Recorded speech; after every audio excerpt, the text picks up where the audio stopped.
serbuk gergaji yang berukuran besar atau sekam hasil gilingan padi digunakan sebagai alas pada kandang mencit dari baki plastik dengan tujuan agar mencit tetap merasa nyaman, hangat. Tujuan lain yaitu untuk menyerap kotoran dari mencit itu sendiri. Selain itu, pakan dengan berbagai ukuran berupa pelet, pakan kecil digunakan pada mencit dengan umur 2-4 minggu, sedangkan pakan yang besar digunakan pada mencit yang berumur lebih dari 1 bulan.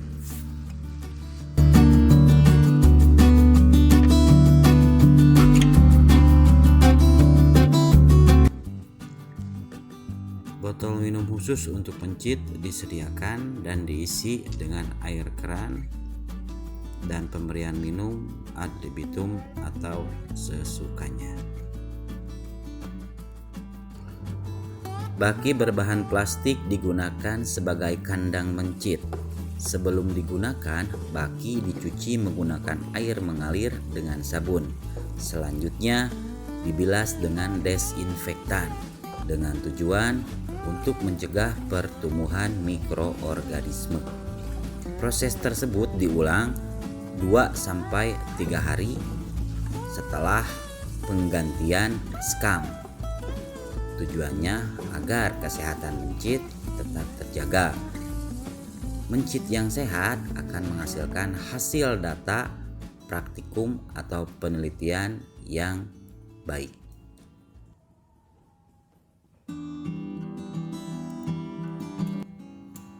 Botol minum khusus mencit dibersihkan dan dibilas sebelum digunakan.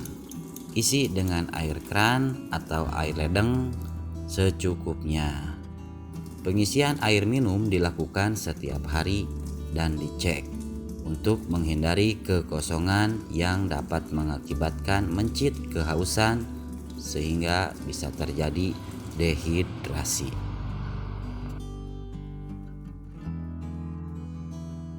Skam digunakan sebagai alas, dimasukkan ke dalam kandang plastik. Penambahan skam tidak boleh terlalu banyak dan tidak boleh sedikit. Skam kemudian diratakan hingga menutupi semua sudut dari kandang. Proses penggantian skam baiknya dilakukan 3-4 hari sekali. Tapi apabila kandang sudah tercium bau tidak sedap, maka wajib langsung dilakukan penggantian skam yang baru agar kesehatan mencit tetap terjaga. Proses pencucian kandang dilakukan seperti halnya pada saat persiapan awal, yaitu dicuci dengan sabun dan dibilas dengan desinfektan.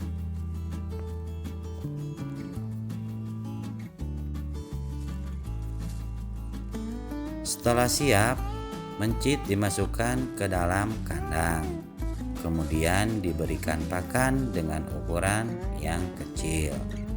Pemberian pakan harus sesuai aturan, yaitu berdasarkan dari bobot berat mencit masing-masing. Kemudian dihitung kebutuhan gizi dari masing-masing mencit agar nutrisi mencit tetap terjaga. Setelah pakan disimpan di dalam kandang, kemudian kandang ditutup dengan menggunakan penutup berbahan kawat berlubang kecil supaya mencit tidak keluar dan untuk menghindari serangan predator dari luar. Selanjutnya disimpan air minum khusus untuk mencit di atas ram yang digunting satu supaya lubang minum khusus mencit ini bisa masuk ke dalam.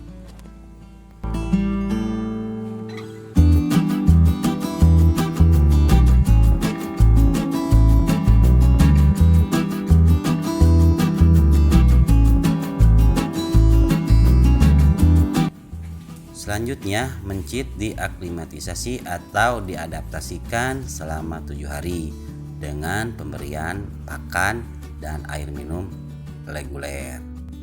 Mencit dipelihara dalam suhu ruang, tetapi menggunakan siklus yang berbeda, di mana nanti digunakan 2 kelompok. Kelompok pertama digunakan siklus cahaya terang gelap yang berbeda, di mana 10 jam gelap dan 14 jam terang. Untuk kelompok 2 digunakan siklus terang 10 jam dan siklus gelap 14 jam.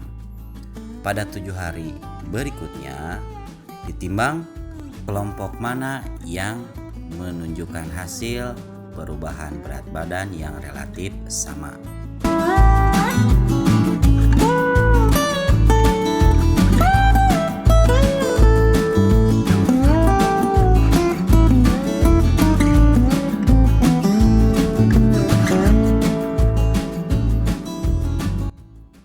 Berikut ini merupakan peralatan yang wajib dan sering digunakan pada saat praktikum farmakologi di laboratorium.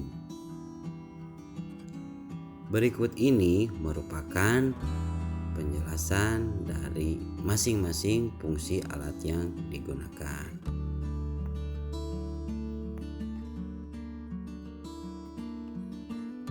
Spidol permanen digunakan untuk menandai pada ekor mencit.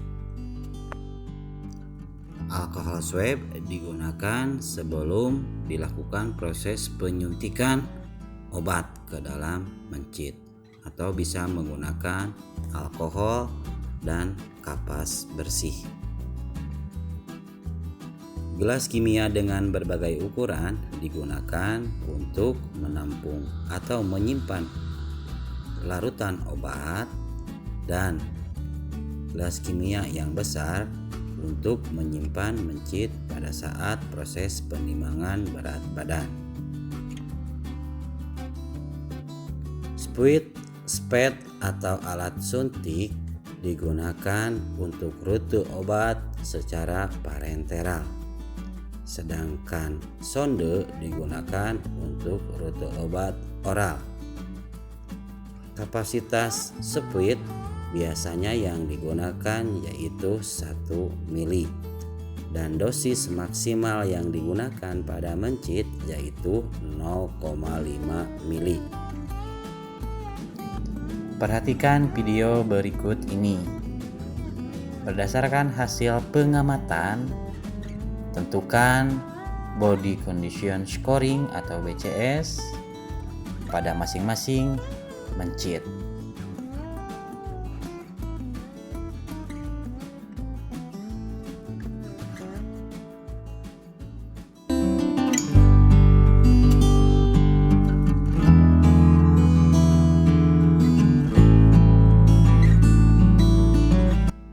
Penimbangan mencit dilakukan pada saat awal mencit datang. Selanjutnya, 7 hari setelah proses aklimatisasi. Data bobot berat badan digunakan sebagai data untuk menghitung dosis obat berdasarkan berat badan dan untuk melihat perkembangan bobot berat badan dari mencit.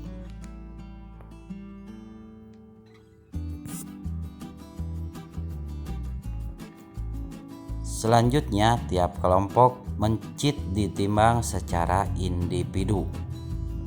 Mencit yang sudah ditimbang kemudian ditandai dengan spidol berwarna, dan berat badan datanya dicatat pada kolom pengamatan.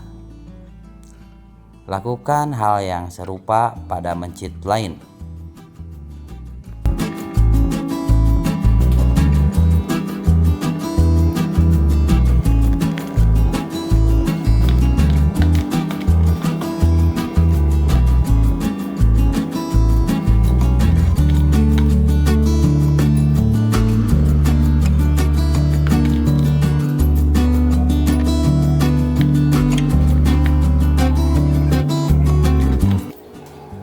Perlu diingat selesai ditimbang, mencit secara individu ditandai dan data bobot berat badan ditulis pada kolom pengamatan.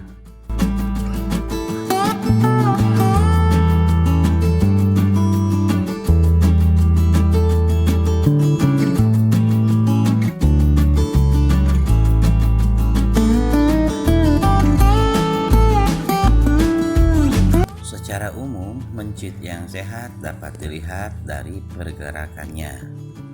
Mencit bergerak secara aktif dan memiliki penampilan bersih pada bulunya.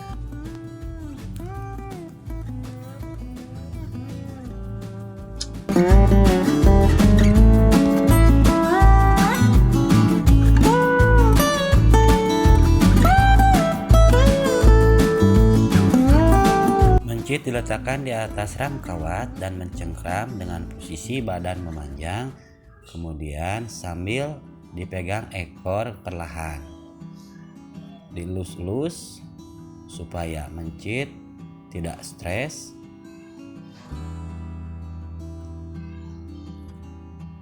Proses pengelusan dilakukan sampai mencit merasa tenang sehingga mencit tidak memberontak. Selanjutnya, dengan menggunakan telunjuk dan ibu jari pada tengkuk mencit, dijepit secara perlahan dan diangkat.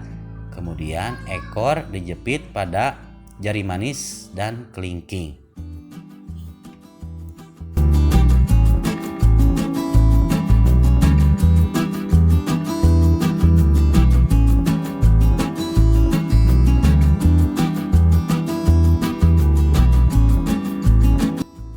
Pada saat pengambilan larutan obat dengan alat suntik, baiknya diambil secara berlebih.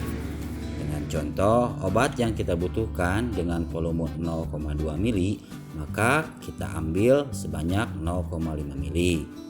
Lalu, alat suntik diarahkan secara vertikal ke atas untuk melihat gelembung yang terjadi. Apabila terdapat gelembung, maka ketuk-ketuk spet sehingga air turun ke bawah, dan sambil perlahan alat suntik ditekan hingga udara hilang.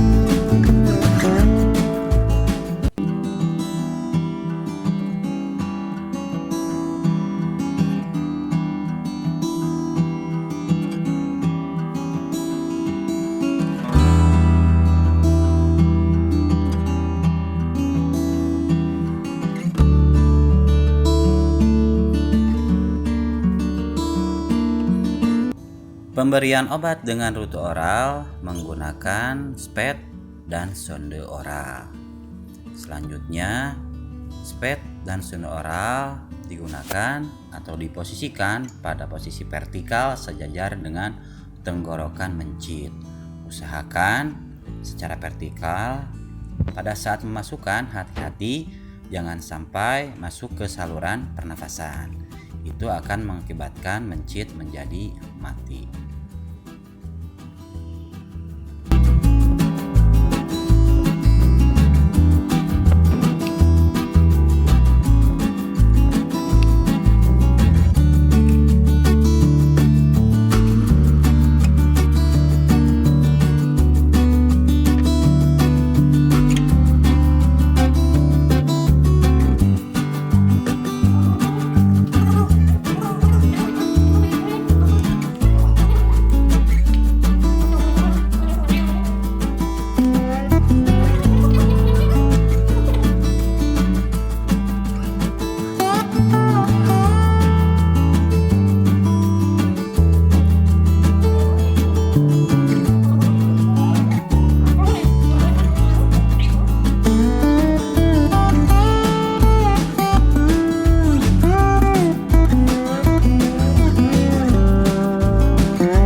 Rute obat dengan rute subkutan pada mencit dilakukan di daerah kulit pada tengkuk dengan cara diangkat dengan menggunakan jari tangan. Selanjutnya di bagian bawahnya dimasukkan jarum suntik, lalu diberikan obat sesuai dengan dosis yang dibutuhkan.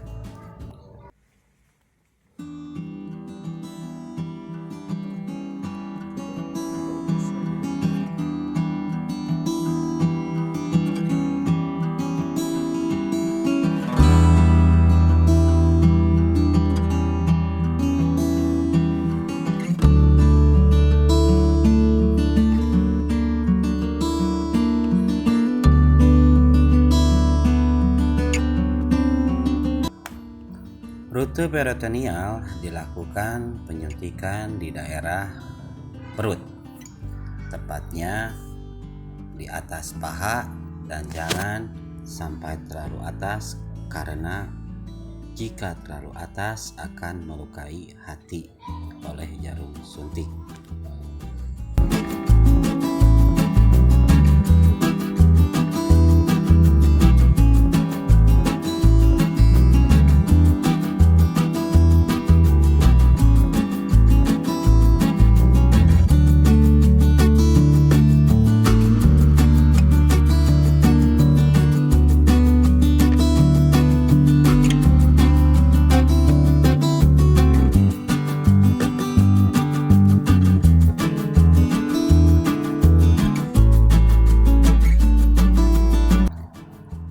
Untuk rute intramuskular, jarum suntik dimasukkan melalui paha posterior.